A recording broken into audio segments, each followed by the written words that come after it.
चाहे जैसे लेते हो, लेकिन मुझसे नहीं ले सकते। सब्जियों के पैसे तो देने होंगे आपको। अंजना ने फिर से कहा। इंस्पेक्टर साहब, हमें भी पैसे खर्च करके ही ये सब्जियां लानी पड़ती हैं, और अगर हम एक दिन भी सब्जी न बेचें तो हमारे घर में चूल्हा नहीं जलता। अंजना की आंखों में गुस्सा और आवाज में सख्ती थी। आप जैसे लोग फ्री में सब्जी लेकर हमारे पेट पर लात मारते हैं। इंस्पेक्टर साहब। इतना सुनते ही इंस्पेक्टर रमाकांत सिंधे का गुस्से का पारा और भी चढ़ गया। उसकी आंखें गुस्से से लाल हो गईं।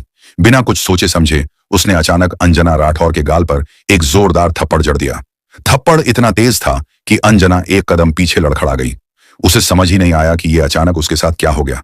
उसकी आंखों से आंसू आ गए, लेकिन उसने खुद को संभाल लिया।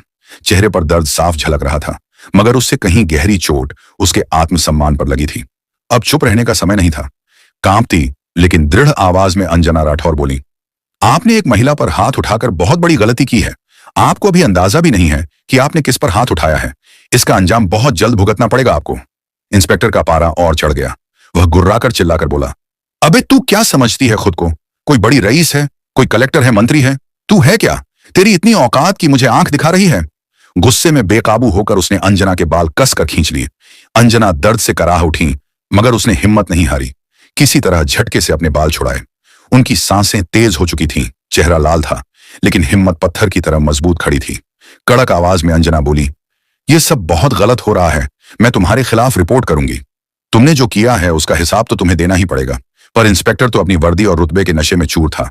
वो जोर से हंसता हुआ बोला, मेरी खिलाफ रिपोर्ट करेगी तू? तेरी इतनी औकात है? तू एक मामूली ठेले पर सब्जी बेचने वाली, और मैं इस इलाके का थानेदार। मैं तुझे यहीं खड़े खड़े खरीद सकता हूं।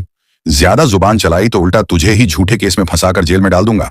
इतना कहकर उसने अपनी मोटरसाइकिल स्टार्ट की और वहां से निकल गया। अंजना वहीं ठेले के पास खड़ी थी। उसके भीतर गुस्से का ज्वालामुखी फूटने को तैयार था, मगर उसने अपने आप पर काबू रखा। उसने मन ही मन ठान लिया था कि इस इंस्पेक्टर को ऐसा सबक सिखाएगी कि उसकी 7 पुश्तें भी किसी महिला पर हाथ उठाने से पहले 1000 बार सोचेंगी। उसने तुरंत सब्जी बेचने वाली बुजुर्ग महिला को बुलाया और अंजना चुपचाप वहां से निकल गई। वो सीधे अपने घर लौटी। साधारण साड़ी उतारकर अब उसने दूसरे कपड़े पहन लिए थे। उसके चेहरे पर एक तेज था और उसकी आंखों में न्याय की आग जल रही थी। और दोस्तों, यहां से अब कहानी का असली मोड़ शुरू होता है, इसलिए इस कहानी को यहीं बीच में छोड़कर मत जाइएगा, क्योंकि अब आगे इस कहानी का क्लाइमैक्स आने वाला है। तो कहानी में आखिर तक जुड़े रहिएगा। अंजना राठौर इस बार किसी डीएम की तरह नहीं, बल्कि एक साधारण औरत की तरह थाने पहुंची। थाने में किसी को उनकी असली पहचान का अंदाजा नहीं था। अंदर आते ही उसने चारों तरफ देखा। इंस्पेक्टर रमाकांत सिंधे वहां मौजूद नहीं था। डेस्क पर एक सब इंस्पेक्टर बैठा चाय पी रहा था। अंजना उसके पास गई और बोली, मुझे रिपोर्ट लिखवानी है। इंस्पेक्टर रमाकांत सिंधे कहाँ हैं? सब इंस्पेक्टर ने कहा, इंस्पेक्टर साहब तो जरूरी काम से घर गए हैं। अंजना ने कहा, तो मुझे एसएचओ साहब से मिलवा दीजिए। सब इंस्पेक्टर ने फिर कहा, एसएचओ साहब तो फील्ड विजिट पर निकले हैं, आप चाहें तो थोड़ा इंतजार कर लीजिए, वो आते ही होंगे। अंजना एक बेंच पर बैठ गई। अंदर से गुस्से की आग भड़क रही थी, पर चेहरा उतना ही शांत बना हुआ था। थोड़ी देर बाद एसएचओ प्रीतम नायक थाने में आया। उसने बेंच पर बैठी महिला को देखा और तुरंत अपने पास बुलाया और पूछा, कौन हो तुम और यहां किस लिए आई हो? अंजना बोली, एसएचओ साहब, मुझे रिपोर्ट दर्ज करानी है। प्रीतम ने कहा, अच्छा, मेरे कमरे में आओ। दोनों उसके केबिन में गए। प्रीतम ने कुर्सी पर बैठते ही कहा, तो तुम्हें रिपोर्ट लिखवानी है, लेकिन पहले खर्चा पानी देना पड़ेगा। यहां रिपोर्ट दर्ज कराने के 5000 रुपए लगते हैं। लाए हो तो निकालो फटाफट, फिर लिखते हैं तुम्हारी रिपोर्ट। अंजना का चेहरा सख्त हो गया। वो बोली, रिपोर्ट लिखवाने के लिए तो कोई पैसा नहीं लगता, आप तो मुझसे खुलेआम रिश्वत मांग रहे हैं। एसएचओ प्रीतम ने कहा, अरे तुम्हें किसने कहा कि यहां सब कुछ मुफ्त में होता है? यहां जो भी आता है अपनी मर्जी से पैसे देकर ही जाता है।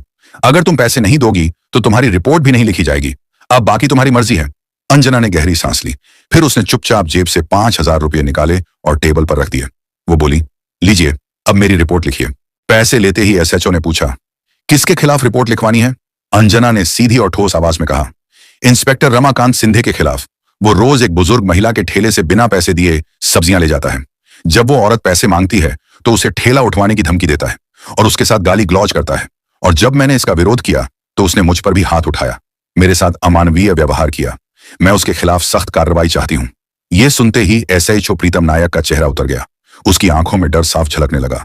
एसएचओ प्रीतम नायक घबराकर अटकते हुए बोला, वाह, वो तो हमारे थाने के सीनियर इंस्पेक्टर हैं, और फिर अगर कोई फ्री में थोड़ा बहुत सामान दे दे तो उसमें बुराई ही क्या है? हम पुलिस वाले हैं, हमारे लिए ये सब तो चलता है। अंजना सब समझ चुकी थी। अब उसे यकीन हो गया था कि यह सिस्टम अंदर तक सड़ चुका है। वर्दी जो लोगों की रक्षा के लिए बनी थी, वही अब गरीब और बेबस लोगों को डराने और लूटने का हथियार बन चुकी थी। उसने और कुछ नहीं कहा, बस धीरे धीरे उठी और चुपचाप थाने से बाहर निकल गई। लेकिन उसके चेहरे की खामोशी में अब एक अलग ही बात थी। उसकी आंखों में एक तेज चमक थी, जैसे कोई बड़ा तूफान आने से पहले का सन्नाटा हो। अगले दिन सुबह डीएम अंजना राठौर अब अपने असली रूप में आ चुकी थी। वह सरकारी गाड़ी और सुरक्षा कर्मियों के साथ उस थाने के लिए निकल पड़ी। जैसे ही वो थाने में अंदर पहुंची, थाने में खलबली मच गई। जो स्टाफ कल तक उन्हें एक आम औरत समझ रहा था, आज उन्हें इस रूप में देखकर सन्न रह गया। मुख्य हॉल में उनकी नजर सीधे इंस्पेक्टर रमाकांत सिंधे और एसएचओ प्रीतम नायक पर पड़ी। कल तक रौब में रहने वाले दोनों के चेहरे पर हवाइयां उड़ने लगीं। रमाकांत सिंधे सहमा हुआ बोला, मैडम, आप कौन हैं? प्रीतम नायक बोला, आप तो कल भी आई थीं रिपोर्ट लिखवाने। अंजना ने सख्त स्वर में कहा, हाँ मैं ही थी। मैं हूं इस जिले की नई डीएम अंजना राठौर, और अब मुझे सब पता है कि तुम दोनों किस तरह गरीबों को डराते हो, रिश्वत मांगते हो और वर्दी की आड़ में गलत काम करते हो। दोनों का रंग उड़ गया। प्रीतम नायक घबराकर बोला, मैडम, अगर आप सच में डीएम हैं तो कृपया आईडी दिखाइए। अंजना ने सरकारी आईडी निकाला और दोनों को दिखाया। आईडी देखते ही एसएचओ प्रीतम नायक और इंस्पेक्टर रमाकांत सिंधे के हाथ पांव कांपने लगे। प्रीतम नायक ने घबराकर कहा, माफ कीजिए मैडम, हमसे बहुत बड़ी गलती हो गई। रमाकांत सिंधे भी सिर झुकाकर बोला, मैडम, जो कुछ हुआ वह दोबारा नहीं होगा। लेकिन अंजना अब पूरी सख्ती में थी। उन्होंने ठोस आवाज में कहा, यह गलती नहीं, अपराध है और इसकी सजा जरूर मिलेगी। फिर उन्होंने दोनों की आंखों में सीधा देखते हुए कहा, तुम दोनों माफी के लायक नहीं हो। तुम दोनों ने जो किया वो किसी जिम्मेदार अधिकारी का काम नहीं था। वो तो सिर्फ एक अपराधी ही कर सकता है। अगर मैं आज तुम्हें माफ कर दूंगी तो शायद कल तुम फिर किसी गरीब की आवाज दबाओगे, फिर किसी मजबूर मजदूर पर जुल्म करोगे। इतना कहकर उन्होंने तुरंत अपना मोबाइल फोन निकाला और जिले के एसपी को कॉल लगाया। आदेश दिया, फ्ला थाने के एसएचओ प्रीतम नायक और इंस्पेक्टर रमाकांत सिंधे को तुरंत प्रभाव से निलंबित किया जाए। इनके खिलाफ विभागीय जांच शुरू की जाए। पूरी रिपोर्ट कल तक मेरी टेबल पर होनी चाहिए। एसपी ने आदेश मानते हुए तुरंत कार्रवाई शुरू कर दी। अंजना ने थाने के बाकी स्टाफ की ओर देखा और दृढ़ स्वर में बोली, अब इस थाने में गरीबों का शोषण नहीं होगा। वर्दी की आड़ में कोई भी अत्याचार बर्दाश्त नहीं किया जाएगा। पूरा थाना सन्नाटे में डूब गया। आज पहली बार वहां सच में इंसाफ की गूंज सुनाई दी। इतना कहकर डीएम अंजना राठौर वहां से जाने लगी। तभी दोनों अधिकारी एसएचओ प्रीतम नायक और इंस्पेक्टर रमाकांत सिंधे घुटनों के बल गिर गए। प्रीतम नायक कांपती आवाज में बोला, मैडम, आप बिल्कुल सही कह रही हैं। हम सच में माफी के लायक नहीं हैं, लेकिन बस एक मौका दीजिए, हम सब कुछ बदल देंगे। गरीबों का सम्मान करेंगे, रिश्वत नहीं लेंगे और कानून का पालन करेंगे। रमाकांत सिंधे भी सिर झुकाकर बोला, हमें माफ कर दीजिए मैडम, अगर अब गलती हुई तो आप हमें सस्पेंड मत कीजिएगा, सीधे जेल भेज दीजिएगा।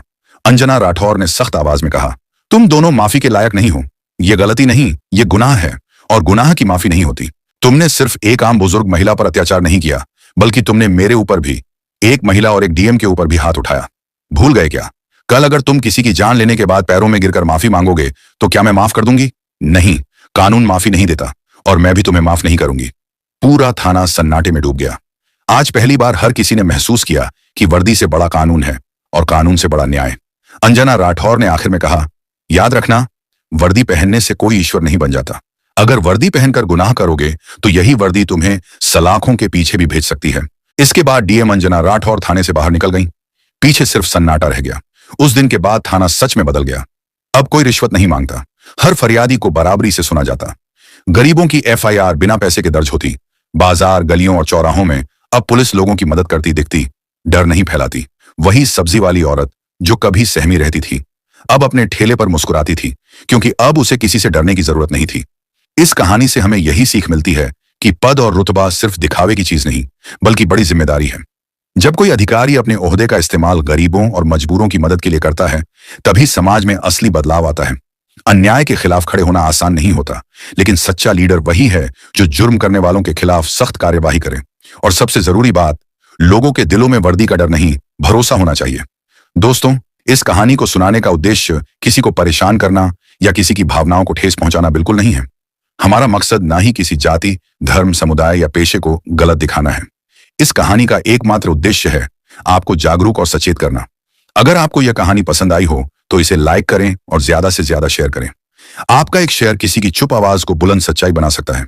तो आवाज उठाइए, साथ दीजिए और बदलाव का हिस्सा बनिए। इस प्रकार की और कहानियों के लिए हमारे चैनल ब्लैक क्राइम फाइल्स को सब्सक्राइब करना न भूलें। सतर्क रहें, सुरक्षित रहें। धन्यवाद। जय हिंद, भारत माता की जय।